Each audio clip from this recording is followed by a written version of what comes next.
நீங்க சொன்ன அதே எமோஷன்ஸ் தான் எனக்கும் உங்ககிட்ட.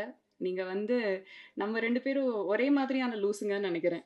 அதனால நம்ம வேவ் லெங்த் ரொம்ப நல்லா மேட்ச் ஆயிடுச்சு. செட்ல ரொம்ப ஜாலியா இருக்கும். ஏன்னா, விமென்ன வந்து ஸ்டண்ட்ல காட்டுறதே ரொம்ப அபூர்வம்.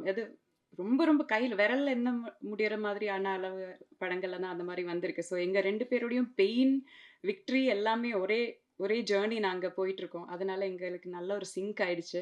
You have a wonderful career ahead of you. ரொம்ப மெனக்கெட்டு பண்ணியிருக்கீங்க. So all the very best to you. ஏஜிஎஸ்ஸ பத்தி சொல்லாம இருக்க முடியாது. எல்லாரும் சொல்றாங்க, காசு கரெக்ட்டா வந்துரும், எல்லாமே சொல்றாங்க. அப்டின்ட்டு வந்து சினிமாக்காரங்களுக்கு காசு வாங்குறது எவ்ளோ கஷ்டம்ன்ட்டு நீங்க புரிஞ்சுக்கோங்க. ஸோ இந்த மாதிரி ஏஜிஎஸ்ஸ பார்த்து எல்லா புரொடக்ஷன் ஹவுஸஸும் கத்துக்கணும்னு நெனைக்கிறேன். பட் ஜோக்ஸ் அபார்ட் நான் நிஜமாலும் நம்புறேன். பெண்கள் வந்து தலைமை ஏற்றி நடத்தும் எந்த ஒரு நிறுவனமும், நிர்வாகமும் இட் வில் பி ரொம்ப அருமையா நடத்துவாங்க.